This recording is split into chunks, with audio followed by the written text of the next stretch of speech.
He has with him his student athletes are Ray J. Dennis, 27 points, 6 rebounds tonight, and also freshman Jacoby Walter, 20 points, 6 rebounds. We'll start with an opening statement from Coach Drew before taking questions from student athletes. Coach?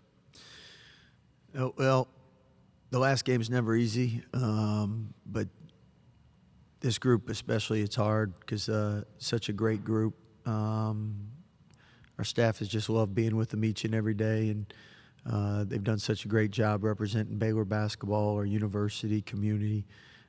So proud of them. And I hurt for them. I hurt that we won't be together with them. Great leadership, great upperclassmen, and I just thank God for giving us an opportunity to work with them, and thank my Lord and Savior Jesus Christ for what he did this week for us. So proud of these guys. We'll start with questions for the student athletes. Give your name and affiliation, and the student athlete would like to address your question first. We'll go front to our left. Bryce Cherry, Waco Trib. Ray J, when the shots weren't falling and Clemson kind of built their lead, you could see the frustration on y'all's faces. How were you able to get back to a place mentally where you could make it a game? We had been in that position a couple times before this year, and starting with the coaches, trickling down all the way through the last guy on the roster, everybody kept their composure, and we were confident that we could come back and make it a game. Other questions for the student athletes? We'll stay on that same side on the aisle. Jerry Hill, Baylor Bear Insider. Jacoby, obviously a tough ending there, but can you talk about just what y'all did to come back, but how tough was that, missing those free throws with 36 seconds left, I guess? Extremely tough, obviously, we work on free throws all the time, so just missing them really hurts for sure. But as a team, we all just stayed together. We know what we've been through this whole season, so we didn't doubt it in our minds at all that we were going to be able to come back and make it a game. We can stay on that same side now, back to the front row. Ray J, you've talked about it before, but the freshmen and what Jacoby and Eve and Miro were able to do this season, what can you just say about, that guy sitting next to you?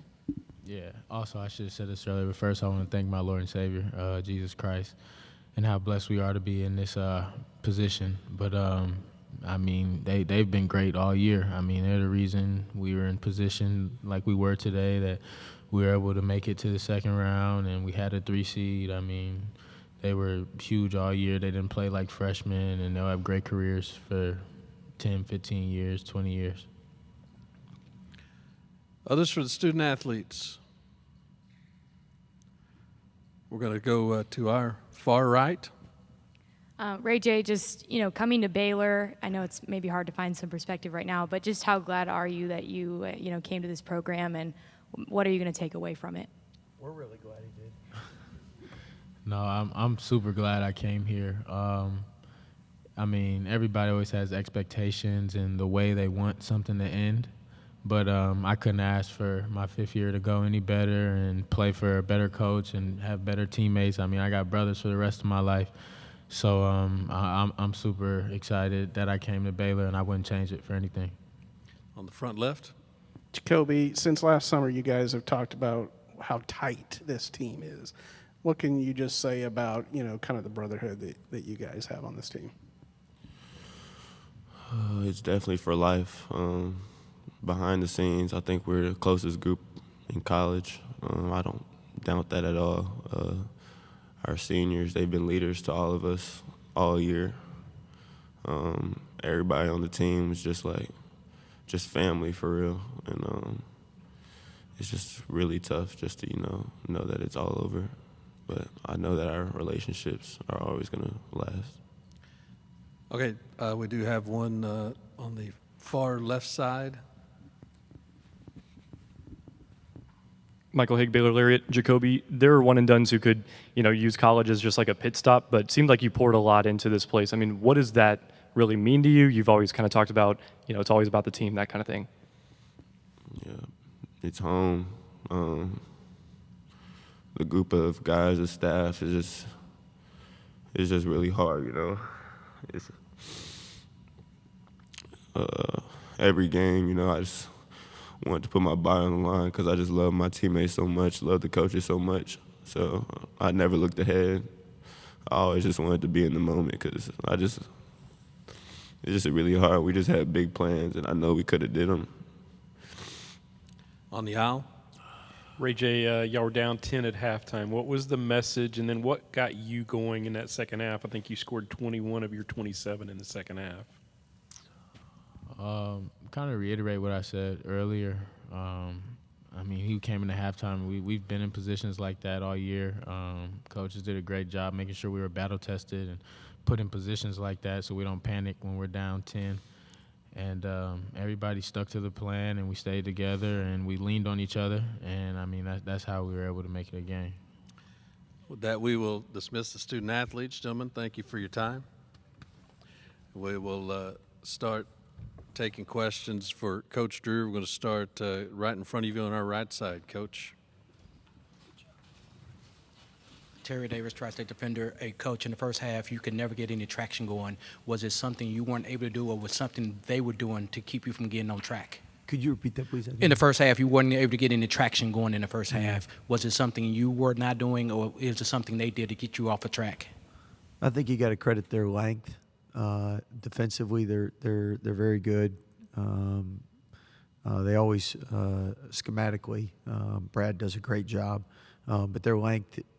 Not many people have a 6'10" 3-man and then a front line that big, and I don't know if that affected some of our shots, but I'd give them definitely credit for it. I thought second half, when we started to make a comeback, we started to get the pace, we started to get a couple stops. I thought we started moving better, and unfortunately in basketball, when you make shots, everything seems to go better, and first half, we didn't make enough shots, and again, credit them for a lot of that. Front row and our left. Matt Mosley, ESPN Central Texas. Scott, what did you say to the team when they were down 61-48? You were pretty animated in that huddle. You scored, called a timeout, and you kind of got into them. Actually, I said, let's have the best comeback in the NCAA tournament. I think they were excited about that. We couldn't change anything that happened before, but the last 6 minutes we could change. We're going to stay right on the same row there. Go ahead. When Jacoby got the steal, got fouled, goes to the line, I see your face. You're smiling. I mean, you've called him a great player all year. I know you have the utmost confidence that he's going to knock him down. How do you keep him from taking it all on himself? Because y'all missed front ends of 1-and-1s all game long. Yeah, we were, if you take the front ends, I think we're 16 for 29. And that's where you got to give Clemson credit, 20 for 24. And the irony is we spent more time shooting free throws with this group than any other group, and we've really made a lot of strides and a lot of improvement. But today we got snake bit, and Jacoby's one of our best free throw shooters, has been all year.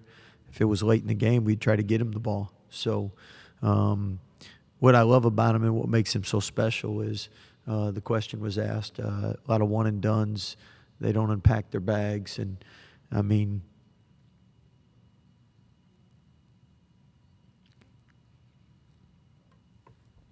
it's really hard for him after the game. And you love it. You love that he cares. Coach, I think, let's see, we brought it. Dan, do you have a question in the Zoom for Coach Drew? Yes, Dan Tortora, wakeupcalldt.com. Coach, I know that this is obviously in a very emotional moment for you and your student athletes. You talked about faith, and you spoke about, no matter what this moment is, that you appreciate God above everything. You've heard your student athletes say it right next to you. Just what you can say about that faith and how that faith carries you even through a moment like this. Well, we know we call it preparing champions for life. It's a spiritual, academic character formation in basketball, and our first goal is each and every year that we spend eternity together. And I always tell them there's no losses, no missed shots, and no bad officials, so everybody's all in. We're going to go straight in front of me on our right. Coach, can you just, in the locker room, the theme of what these guys were saying was this was one of the most favorite teams that they've played on. Can you just talk about what it was like for you to coach a group of guys like this? it's hard because, I mean, when you coach 30-plus years, there's certain teams that are just more special than others because of the bonds you have. And they were all raised right. They were all such a fun-loving group, respected one another. It all starts with the upperclassmen leadership, which was phenomenal all year. But normally you have one or two guys that aren't energy givers, and they could be an energy vampire. You might have a win, but they didn't get their points, and they're a little upset. And you feel that. And this team, you just didn't. We didn't have any of that. And it's such a blessing. That's why every day was such a joy. And they always let us coach them. Anything we said, in fact, we got scared because whatever we told them, they did. We're like, we got to be on point. So you don't always get that from young people. And just really appreciative of the team this year and how they've carried themselves, and how they've given all they've had for each other. Coach, last one is on our front left. Ray J talked about it. He said that Eve Jacoby should have 15, 20 years ahead of them of playing basketball. Do you fully expect that those two guys probably played their last college basketball game? Yeah, I mean, in the next couple of days, we'll visit with them and see where things are at. But the great thing that I have is they got great parents, and they'll make the right decision for them, and I don't have to stress or worry because they'll be extremely educated, and they won't put their son in a bad position. Coach Drew, thank you for your time all weekend. And thank you guys for the hospitality. It was awesome. I think I gained 5 pounds, so I'm glad I'm out of here.